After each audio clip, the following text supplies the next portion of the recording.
Thank you for staying with us. You are with us on Conversation with the Prime Minister, brought to you by the New Straits Times.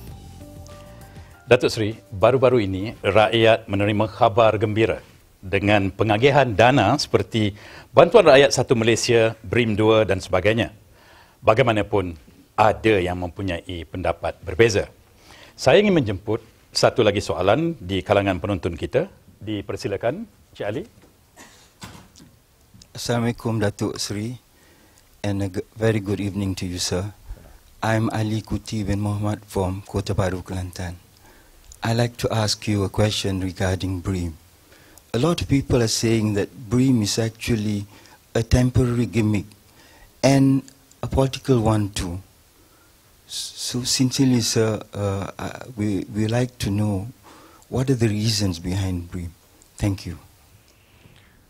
I can assure you that this is part and parcel of our overall economic strategy, new economic strategy for the country. As you know, we've been giving out a lot of subsidies in an indirect manner. For example, our petroleum subsidy, that alone is cost us 23 billion ringgit a year. And the other subsidies and incentives, they tantamount to 30 billion a year. But by going through this route of indirect subsidy, there's a lot of wastages, that's taking place. For example, when you give subsidy for petrol, for example, those people in the higher income bracket will also be able to avail themselves of that subsidy. Foreigners, tourists who come here, and foreign workers as well will benefit from it. And not to mention, some of them will be selling diesel across the border. So there's an awful lot of wastage that takes place because of, subsidies are basically not efficient and not targeted. So as a significant shift in our policy, we have gone for more targeted, focused subsidy. We've decided that people whose income is at the level of 3,000 and below will be given BRIM, and that's really the target group that we want to assist. So by doing BRIM, even this BRIM 2.0, which is bigger than BRIM 1.0, the total cost is only about 3 billion.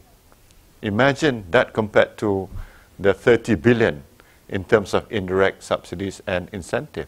And we believe that BRIM is well received, and it is fair and equitable. It helps the right people. So we will continue with BRIM.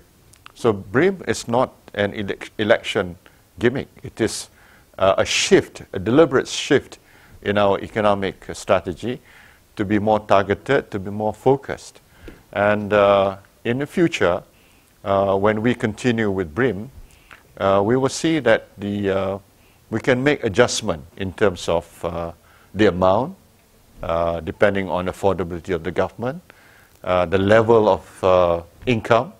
All these things, we can compute. And there is also another argument in terms of the economic impact. As you know, GDP or GNI increases is a combination of investment plus consumption plus export minus import. So if through BRIM, when people get BRIM, they spend. So what happens? The local economy gets a very strong impetus, and that helps to fuel our economic growth. So you can see that in terms of being inclusive, helping the lower income group, BRIM is very effective. And secondly, in terms of stimulating the economy.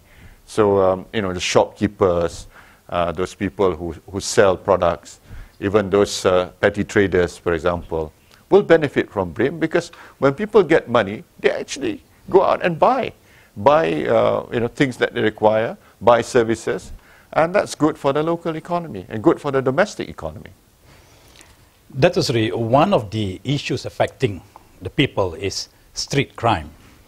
Now, while the crime index is on the decrease, there is some degree of skepticism among the general public.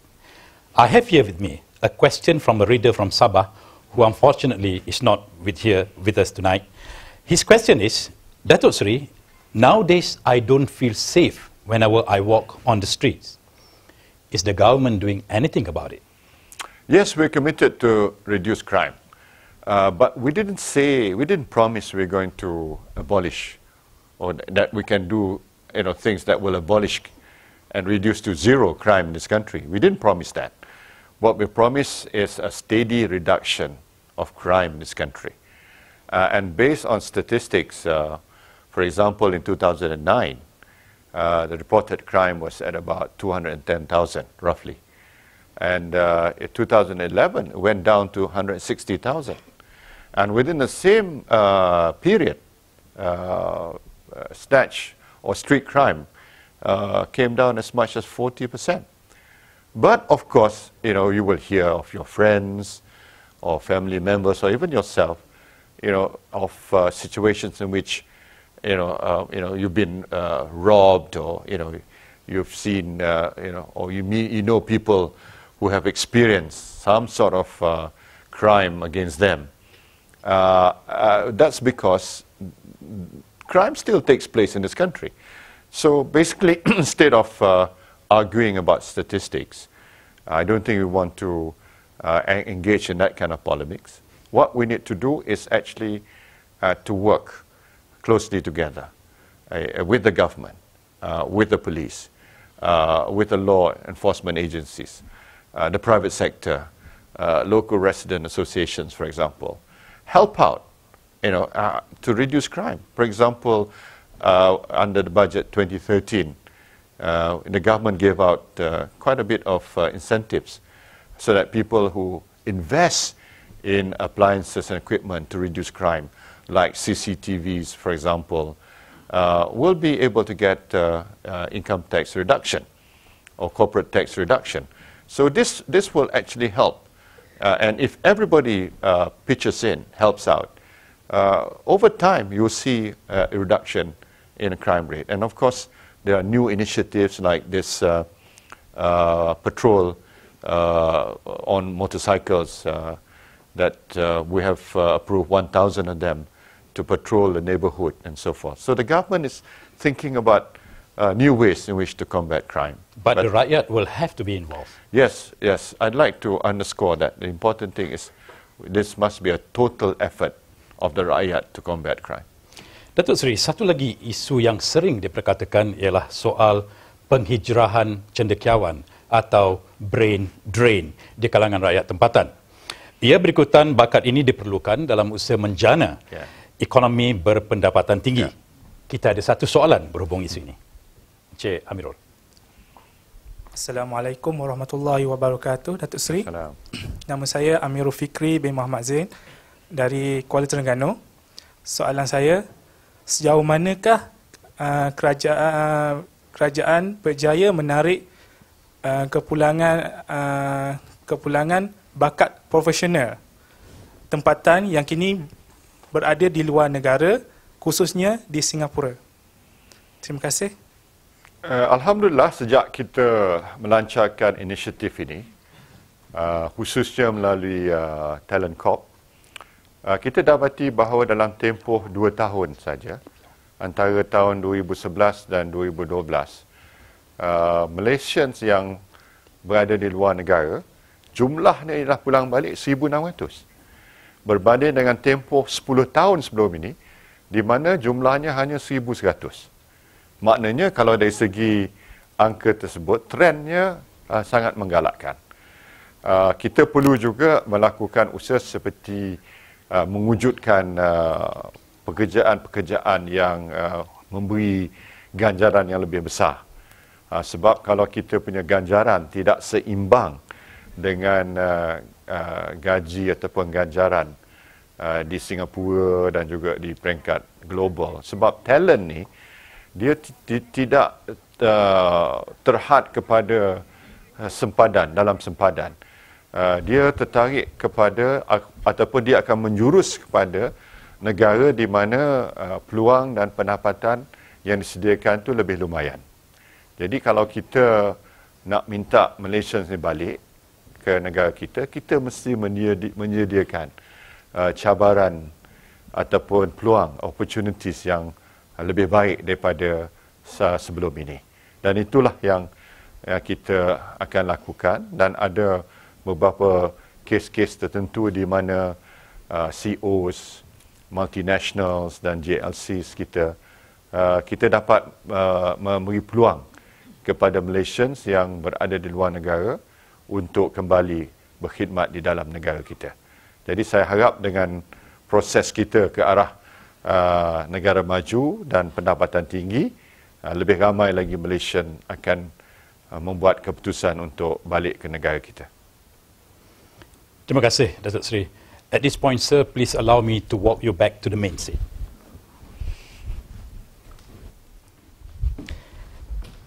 Datuk Seri, the response from NST readers towards this special program has been tremendous. We received a lot of questions. Now, the next question relates to the Indian community. We have a question from Mr. Muralia Rajaratnam of Kuala Lumpur, and his question is, what are your plans, sir, for the Indian community in terms of economy, social status, and leadership? We recognize the contributions of the Indian community. For example, they worked our estates and made Malaysia the #1 rubber producer in the world. They worked in our railways, in JKR, for example. So they have played their part in the development of Malaysia, and we must recognize that. And as you know, the estate community, the new generations, they want to leave the estates, and therefore we have to have a kind of a program that will manage this urbanization or this movement from the estate to the urban areas. So having recognized this, the government has undertaken quite a number of new initiatives. For example, more places for Indians in our universities. We announced a matriculation program for Indians, specifically for Indians, 1,500 places. There used to be about just 500. We increased by 1,000 more places. We've even, I just launched in Port Dickson last week, this program to give more places for Indians in our polytechnics, for example. Indians who otherwise would not be able to get diplomas and later on degree programs. We've given out microcredit, for example, for small businesses, micro enterprises, through Tekun, for example, through Amanah Ikhtiar Malaysia. We've given more money for Indian schools because the achievements of Indian students in Tamil schools must be increased so that they will be able to have better opportunities in the future. We have increased the allocation for Indians in terms of skill training. So we have done many things, and this has been recognized by the Indian community. And I use the Indian word nambike. Nambike in Tamil means having the confidence and trust. And if the Indian community gives us the confidence and trust, I'm sure we can do even more for the Indian community in the future. All right. Datuk Seri, I would like to ask you this final question before we wrap up. If the Barisan Nasional is given a strong mandate in the coming general election, what would be your focus, sir, in making Malaysia a better place to live, work, and do business? I like to use the word when, not if. Inshallah, when we get this fresh mandate from the Rakyat, I like to approach it with all the humility. I'm not taking things for granted at all. I'm not just saying that the people must and will, but I'm presenting a very compelling case to the Rakyat. I'm telling the Rakyat, look, we need a strong government in this country. We cannot afford to have instability. And instability will come from a weak government. And all the good things we have done, all the achievements that we have been able to deliver over 50 years can evaporate in a short period of time. And this is not a time to experiment. This is a time for us to put our faith in a government that has a solid track record, the government that has very clear plans for the future, and the government that has been able to deliver. We cannot gamble on opposition because they don't have a common platform. They have different ideologies, and very, very diametrically opposite ideologies from one party to another. And of course, fundamentally, they're not even registered as a political party. You know, they're standing on 3 different platforms, 3 different symbols. And even the question of who should lead the party in the event that they're able to form a government is still open to a lot of uncertainty, because they've not decided in terms of finality who is to be their leader. So my message to the people of Malaysia is that we have a bright future. When you think of the rakyat and the nation, Datuk Seri, what comes to your mind and to your heart? I think about the future of Malaysia and the rakyat all the time. And as you know, I've put in my heart and soul to the job. And I've never worked so hard like I've done. It's because I believe that we can do so much for Malaysia. We can bring Malaysia to greater heights. You know, the potential for Malaysia is simply enormous. And that is why I'm seeking a strong mandate from the people. On that note, Datuk Seri, it has been a real pleasure and indeed an honor, sir, to have you on Conversation with the Prime Minister. Thank you, sir. Thank you. On behalf of the New Straits Times and the whole Media Prima Group, I would like to put on record our sincere appreciation and thanks to you for being with us. To our viewers and listeners, we thank you for being on the show. And to viewers of readers of Straits Times, for your questions, we thank you. If you have any comments, please email them to news@nst.com.my. Before we wrap up, let's give a big applause to our Prime Minister.